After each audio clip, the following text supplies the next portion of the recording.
زندگی نیست به جز نم نم باران بهار، زندگی نیست به جز عشق، به جز حرف محبت به کسی، ورنه هر خار و خسی زندگی کرده بسی.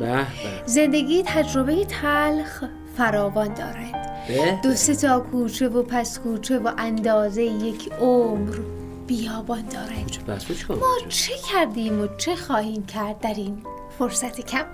خانم آقایان، دخترها، پسرها، سلام به صندوقچه خاطرات. خیلی خیلی خوش اومدین. سلام به روی ماه همتون. امیدوارم که حالتون خوب باشه. شعر رو حال کردین. چقدر قشنگ خانم نوری شعر میگن. اگه چقدر خوب شما به میگن گوش میکنید. اگه اجازه بدید من اینو چیز کنم، استوری کنم. بله شعر مخصوصا کوچه پس کوچه های عاشقی رو خداشو همه از کوچه پس کوچه ها خاطره دارن. همه بچه‌ها کوچه پس کوچه گفتیم. بله که من گفتم بدید 6. خوبین، خوش میگذره، سلامتی. ممنون. شما دکتری؟ بله. رشته‌تون چیه شما خانم نوری؟ من هم روانشناسی خوندم، هم کارگردانی سینما. مادر اون بازیگر بگره که شما کارگردان باشی. الان مسخره کردی منو؟ نه تشویقتو کردم به کارهای خوب بساز. ان شاءالله هری پاتر 5 شما بسازین. 6 بود که؟ نه 5 بود. بده 6 اونو. بده 6 این 5.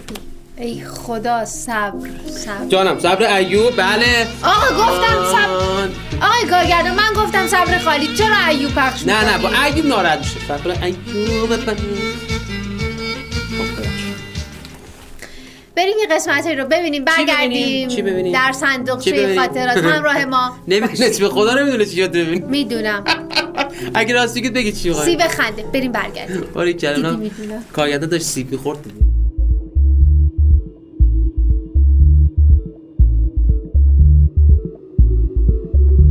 چته؟ پکری آرومی، کاری به کاری کسی نداری، سر تو لاک خودته. الان 2 روز دارم بهت توجه میکنم، میبینم اصلا تو این 2 روز هیچ غذا نخوردی. چیه؟ بگو آخه. من اسم میکنم یه باری داره روشونت سنگینی میکنه اما نمیتونی بگی. سرتو از لاک خودت بیرون بیا تو طبیعت. تا یه چیزم که بهت میگیم فوری سرت میره تو لاک خودت.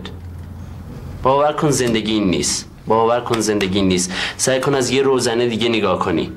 وارد اجتماع شو، ول کن. همش یه جا کس نکن بشین. اگه من اینا رو دارم میگم باور کن به خاطر خودت دارم میگم. حالا مثلا یادت تو دریا بودی نجاتت دادم؟ دقیقاً یادت میاد تو دریا بودی نجاتت دادم؟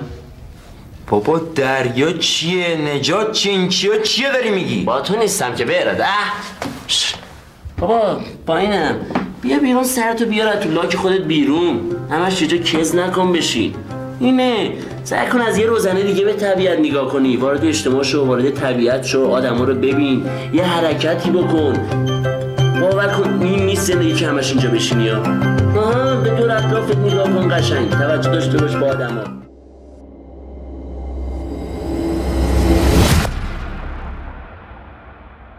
قسمت‌هایی از سیب سرخ خودی سریال سیب خنده رو دیدیم با بازی‌های جذاب و درخشانی چون مجید صالحی، یوسف تیموری، جواد عزتی. خب اشتباه گفتم. حالا این کارو که شما دید سیب خنده رو که دیدی، چه بازیگر خوبی به سینما و تلویزیون معرفی کرد. بله. جواد رضویان عزیز، یه گروه و یه تیم بودن. آره واقعا تیم خوبی بود. آره. اون کارگردانش آقای عطاران بودن با خانم بله. شیرین جاهد. بله. آره کار قشنگی بود، همه دوست. بعد آیتم پخش شد، خیلی من خیلی کیف می‌کردم. چقدر می‌خندیدیم ما. قهقه می‌زدم که الان شما گفتید سیب سرخ. من عمدی گفتم اصلاً. عمدی گفتم. خب برو بفهمید. الان که داریم برنامه رو ضبط می‌کنیم داره بارون میاد. و فصل زمستونه. خیلی سخته که زمستون باشه ولی برف نیاد. قدیمی ترا و زمان قدیم خیلی پایان سرما خورده وقتی بارون بودن. برای طفله حساس هم هست. آنفولانزا مرغی گرفته. زمان قدیمی ترها تعریف میکنن که خیلی بیشتر برف میبارید. آره واقعا. بیشتر بارون. اما الان ما در سال 1402 در این زمستان برفی ندید. ما برف شده میریزیم که حس کنیم برف اومده. واقعا لازم میرید برف شده میام وای برف اینقدر که برف اومده. اما خاطرات زیادی داریم که این خاطرات باعث میشن که همچنان به زندگی امیدوار باشیم. ای بابا از برف و زمستونای قدیم خاطره‌ای داری؟ خیلی. ببین زمان قدیم خواهمتون خیلی برف میومد. آره. ببین اینقدر برف میومد که ما مثلا صبح خواستیم مدرسه میرفتیم ببینیم ما خیلی داره برف میاد. گفت 5 سانته. گفتیم ما 5 سانت خیلی. گفت نه باید بریم. دوره فردا بلند میشد 10 سانت. گفتیم ما دیگه نمیتونیم بریم. 10 سانت برف. واقعا ما کوچولو بودیم. گفت نه باید به مدرسه. مثلا باز بود خدا رو شکر مدرسه باز خیلی هم پیگیر بود. فردا صبح رفتیم ببین برف انقدر شد ما دیگه نمیتونیم بریم 20 سانت برف. میگم بابا ما 20 سانت اصلا عملا ملت تعطیله. میگفت نه باید بریم. فردا رفت اینقدر 30 40 50 60 70 80 90 همینجوری برف بود دیگه. ما تونل زدیم یه خط راه باز کردیم تونل مدرسه زدیم. ما با اسکی میرفتیم. اسکی با این هاسکی ها هست سگا. خب ولی سگشو نداشتم. با گربه میرفتم. گربه بستم به گاریماری میرفتم میاو میرفتیم تا مدرسه پیاده میشدیم. گربه خسته میشدن دور میرفتیم مدرسه رو مسیر رو برمی‌داشتیم. شما اسکی روی یخ هم بازی کردین؟ نه ما مسابقات نروژ خراسان رو اونجا بازی کردیم تو اسکی روی یخ. نروژ خراسان. آره ما مسابقات جهانی نروژ خراسان رو تو با گربه ها نه اسکی روی یخ بازی کردیم. سورتمه لاستیک بازی با لاستیک ببین ما مدرسه که تعطیل نمیشد بعد برف بازی میکردیم. ببین سورتمه مسابقات چیزام بازی میکردی شما هاکی روی یخ هم بازی میکردین؟ اصلا ما مسابقات جهانی کانادا خراسان اونجا بازی کردیم هاکی روی یخ. دروازه می‌داشتیم و این توپا قلقلیا می‌زدیم تو صورت هم دیگه. بعد من یه بار چیز برف پرتیم خورد به آقا مجید همسایه‌مون. بعد متاسفانه فوت کرد. از ضربات برف اون فوت کرد. چطور میتونی یه گوله برف پرتاب کنی و یکی فوت بکنه؟ توش لاش من عکس سنگ گذاشتم. که خون اومد زیر مغزش متاسفانه. روحش داد مکانش بره. علی بابا یعنی تو یه سنگو برداشتی؟ آره. با برف پوشش دادی بعد زدی به یه آدم؟ سرش هم تیزی هم که بخوره تو گیشگاش بریم. بخاطر که خیلی حال نمی‌کردم با آقا مجید همسایه‌ام. و متاسفانه مکانش بهش. بخاطر که یه بار توپ منو برید تو حیاطش گفتم توپ بده گفت نمیدم تو پررو هستی. منم گفتم ان شاءالله برف بیاد. بعد قدیم برف زیاد من سنگ برداشتم یه برف چیدم روش. متوجه شدم. الان تقریبا قاتلم. همه دنبالمن ولی من اینجام. چرا داری میگی تو برنامه؟ نه بذار بگم من نمیدونم کجام که. بله. من الان تو مسابقات کانادا. بله. الان با ویلچر مسابقات ویلچر یخ هم داریم شرکت می‌کنیم. طفلا کارگردان چقدر داری با ویلچر برق.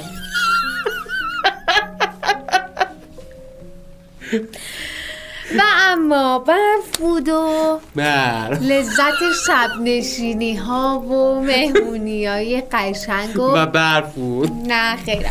شما تعطیل می شدید مدرسه؟ نه ببین وقتی که برف می اومد یکی از اتفاقاتی که می افتاد این بود که ما می رفتیم مدرسه اما توی کلاس ها بودیم و به خاطر اینکه خیلی سرد بود یه خورده زودتر تعطیل می شدیم. خب نه ما بودیم ما تو خیره تو سر مدرسه بودیم سر کلاس بودیم تعطیلمون نمی‌کردیم. بعد مشق می‌دادن برمیگشتیم خونه و جالبیش اینجا بود که تو مشق رو می نوشتیم می اومدیم خونه بعد می رفتیم شب نشینی.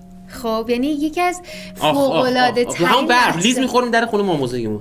من در خونم لیز که می‌خورم در خونه دایم پیاده میشم ماموزه پیاده میشم. چرا همین خاطراتت باید بد باشه؟ این خاطره خوب نداری؟ نه مثلا میدویدم میرفتم کفش صاف بود این کتون چینی‌ها داشتم.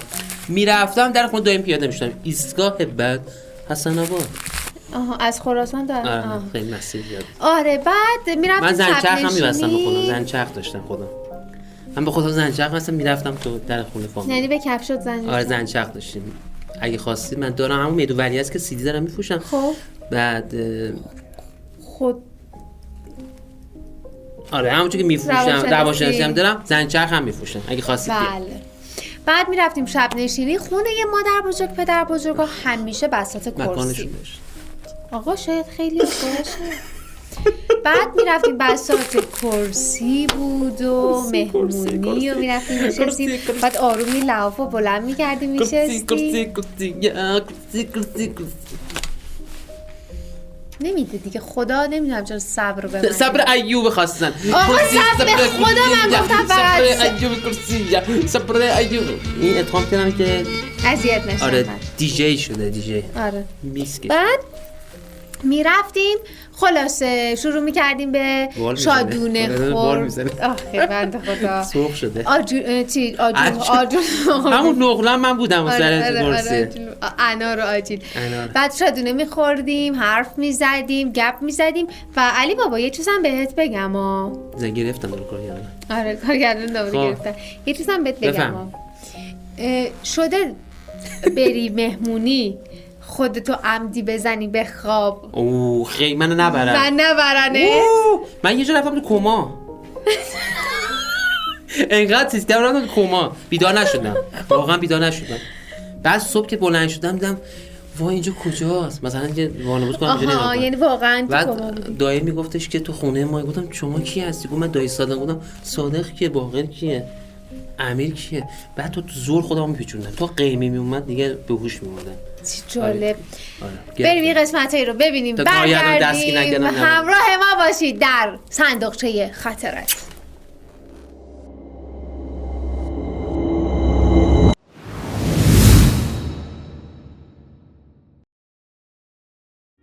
عجیبه واقعا. حالا دیگه همه آدم نخستین رو میخوان. اگه وجود خارجی داشته باشه زبل خان تنها کسیه که میتونه بگیرتش.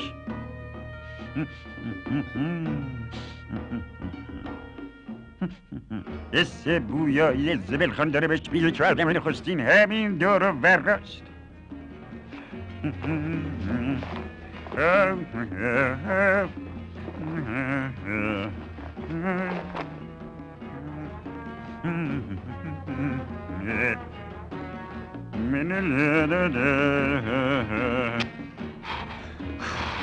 من گمان نمی کنم کسی پیدا بشه که روش شکارچیان گاو وحشی رو دوست نداشته باشه. اطلاعات عمومی میگه آدم نخستین اینقدر صبر میکنه تا مسافرین خسته به خواب برن و بعد همه چیشون رو غارت میکنه.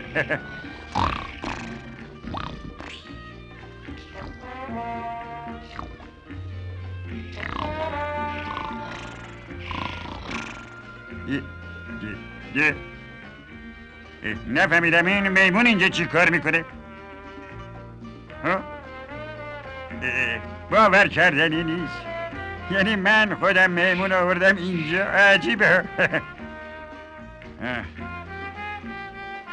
صبر کنید.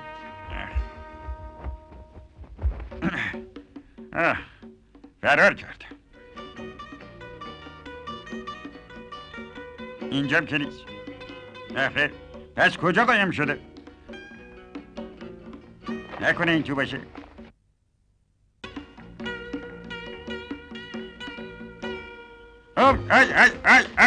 ای میمون دیوونه.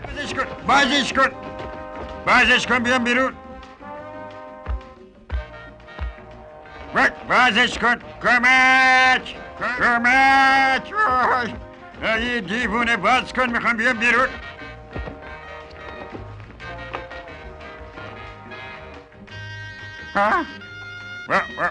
یا آدم نخستین.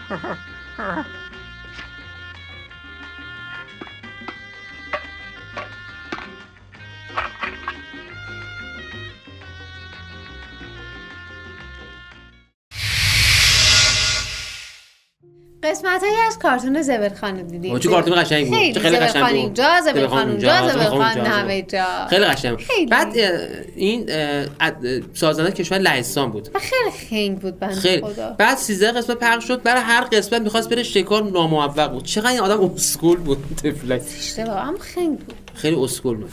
بخشم. نه خنگ بود. اسکول بود. از نظر من اسکول بود ایشون. نه آقا. واقعا شکارچی خیلی گوجی بود. آره. صدای بارون خیلی قشنگه. مثلا صدای بارون نمیاد. چرا بابا بارون میاد؟ به خدا صدای بارون میاد. بابا بارون نمیاد. صدا تق خورشید خانم بالاست. همسایه‌مون. یه همسایه بالایی داریم اسمش خورشید خانومه. نه آقا آره یه همسایه جدید بود خورشید خانومه. بعد من یه بار رفتم خورشید خانم یادم رفت شد چرا هوا ابری شد. گفت من خورشیدم. گفتم بخش گفتم هوا ابریه. خیلی هم فضولی زنی فضولی. آره اون همسایه‌مون هی میگه اینجا چیکار دید. گفتم خانم استادیومه. میگه نه شما سرصدا میکنید. گفتم ما اسم آزاده نیستیم، استودیو ضبطمونه. آره. حالا یکی دیگه حرف بزنه تاریکش میکنم. خورشید خانم حرف زیاد بزنه. بله. بفهمید. شما بفرمایید. از بارون گفتی؟ بله. از من خاطرات بسیار زیادی از بارون تو مدرسه‌مون دارم. دیدی؟ آره. ما تو مدرسه‌مون وقتی بارون میومد زنگ ورزش که داشتیم آره. ورزش کلا عملا تعطیل میشد. میرفتیم تو کلاس. اینقدر حجم آب بالا میومد ما واتر پولو بازی می‌کردیم. تو مدرسه؟ آره واتر پولو بازی می‌کردیم و قایق سواری هم می‌کردیم. ما قایق موتوری برای مدیرمون ساختیم اونجا تا میرفت کلاس 1 و 2 با قایق موتوری میرفت. چطوری میشه حیات مدرسه انقدر آب جمع بشه که شما بتونین همچین کاری؟ خیلی بابا قدیم اینجوری نبود که همه زیر ساخت مثلا الان که زیر ساخت خیلی قشنگ درست کردن. قدیم آب میاد بالا، یعنی ما میرفتیم هم کلاسای مثلا 2 و 3 تا مثلا معلم دیدی صحبت غرق میشد، اینجوری بود داشت غرق میشد. بله. چه بازی انجام میدادی؟ واتر پولو، شنا با ویلچر و عرضم حضور شما که کلار پشت نه قورباغه، شنا با قورباغه. خب ببین مسابقات جهانی ما وقتی بارون میومد، خب ما بود. دخترها وقتی تو مدرسه‌م بارون میومد میرفتیم تو کلاس یا نمازخونه، بستگی به اون معلم ورزشمون داشت. میرفتیم یا تو نمازخونه یا تو کلاسمون. تو کلاس بودیم. آره شروع می‌کردیم یه سری از بازی‌های فکری کردن. اوه چقدر باهوشید شما. آره ما خب دخترها همین روانشناسم شدیم. دخترها همیشه باهوشن آقا. شک نکن باهوشه دخترها. بله. بعد شروع کردیم یه سری بازی بود، مثلا من میگفتم سارا، بعد دوستم باید میگفت آرش، بعد اون یکی باید میگفت شهاب، یعنی با آخرین چراششون بوده اینا؟ نه آقا. الان سارا مثلا میگفت آرش، بعد من میگفتم شهاب، بعد شما باید با ب میگفتی، یعنی آره. بعد من میگفتم مونا، بعد شما با آ دوباره بعد میگفت. این شکلی. خب یه بازی این شکلی بود. اسم فامیل بود. چی؟ مونا. اینجوری میگفتم مونا. نه ما میرفتیم فکر ما میرفتیم واتر پولو بازی می‌کردیم. مسابقات جهانی تو هم اصلا برای شما. اوکراین هم قهرمان شد. ما دوم شدیم. شهدای منطقه 12 اول شد، دوم شد. تیم شهدای منطقه اوکراین اول شد. کشوری؟ میرفتیم کشوری. جهانی، ما جهانی بودیم. دیگه جهانی. بله. بعد از این بازی‌ها انجام میدادیم، بعد یه سری کار دستی درست می‌کردیم، معلم پرورشیمون میومد برامون یه سری کارا انجام میداد، تئاترامون رو اجرا می‌کردیم، نویسندگی انجام دادیم. خلاصه کلی کیف. ما یه جا سر کلاس آب اومد بالا، قورباغه‌ها میومدن بالا. یا هم قورباغه به مامانش گفت من زن میخوام، مامانش گفت وقتش نیست. ما ماهی هم میگرفتیم. یه سوال. بارون از تو آسمون میاد. خب قورباغه یا تو برکه است یا تو دریاچه است یا تو رودخونه است. خب چطوری توی میخوام بهتون بگم مدرسه ما سمت شهید گلادوز بود، اونجا رودخونه داشت. خب هنوزم هست رودخونه. آب وقتی بارون میاد آب میاد بالا میرسه مرز قورباغه‌ها میادن بالا. اردک‌ها، قورباغه‌ها، ماهی قزل، ماهی سفید، ماهی سفید مالایه شون اوکراینی هستن. مال شماله. و اینکه مدارس قدیم گرمایشش صدا خورشید خانم داره میاد، قصی داره میزنه میخونه که ما کار نکنیم. بله. دارم براش. گرمایش مدارس قدیم چطور؟ گرمایش زمان مدرسه بهتون بگم، یه بخاری از این بزرگا داغونا بود که خیلی هم داغ میکرد. به بچه‌ها که از حیاط میومدن خیس خالی بودن، حالیشون هم میچسبیدن به بخاری. وقتی این لوله هم که دود میکرد، بعد میچسبن بخاری، بعد اون موقع با نفت کار میکردن، بخاری گاز نداشت. نه میچسبیم یه دفعه دیدیم مثلا فرض برای 10 دقیقه حسه میکرد، میچسبیم گرفته برمیگشت. این تبلیغات ارج و آبسال پشت چیزه، پشت مثلا پسرن. الان اینجا نگاه کنم بیننده ارج اینجا نکن، اینا گفت ارج و آبسال. من بخاطر که اسپانسرشونه اینجا چسبیده ارج، نگاه کنید ارج پایینش آبسال. راست میگم این بخاری ارج آبسال. پرتقال میذاشتیم رو بخاری، بوی میگدی را میفته گن، ولی خیلی حال میده. معلم میومد ما رو میزد. چرا این کارو می‌کردی؟ دوست داشتیم، بیکار بودیم. وقتی بارون بود خسته می‌شدیم، می‌خواستیم یه حیاته بود. جذاب. و یه کاری هم که ما انجام میدادیم این بود که شما در حیاط اردک ماهی هم داشتیم. ما فقط دیگه از دریا می اومدن اونجا، اردک ماهی هم داشتیم. نه ما اردک ماهی نه. ما اصلا مدارسمون انقدر راه جمع نمیشد. نه مال شما مدرسه خیلی خوب بوده، مال مدرسه خوب نبود. داره بال میزنن اگه است. دارن بال میزنن. آقای کارگردان داره بال میزنه. خب میگن که چیزه. خب ادامه بدین. میگن که ادامه بدین. آره ما داریم حرف میزنیم دیگه. خب بفهمید دیگه. آره دیگه بهتون بگیم کلی. یه چیزی بگم، من عاشق این بودم که وقتی نزدیک عید میشه پرده های کلاسمونو من ببرم بشورم. که چی بشه؟ نمیدونم. خب شما خوشرویی میزدی؟ واقعی خوشرویی بزنید منطقتون. بیکارید آخه. اون موقع که بچه بودم. ما الان شما تقسیم کار داشتین؟ آره ما فرشا رو میشستیم تو حیاط. واقعا؟ آره. میدونیم فرشکیو فرشای خونه مدیر رو میشستیم. باید ما اون نمره بدم. من کار میکردم آخه. من یه پارو داشتم میرفتم تو خیابون. من بخاطر که بیزینس میکردم قدیم با دوستم مهدی عوض پارو مهدی سطر رو میگیره، من پارو میگفتم پارو میکنیم. ولی ما یه کار دیگه هم انجام پارو میکنیم. تازه ما یه کار دیگه هم میکردیم، کار دستی درست میکردیم برای این کبوت. میذاری حرف بزنم؟ ما توی همون مدرسه‌مون یه سری از این خونه ها درست می‌کردیم برای این پرنده هایی که وقتی بارون میاد خونه ندارن برن اونجا تو زمستون دونه میریختیم. بعد کجا دیوار پرستو دونه کرده، کجا دیوار پرستو دونه کرده.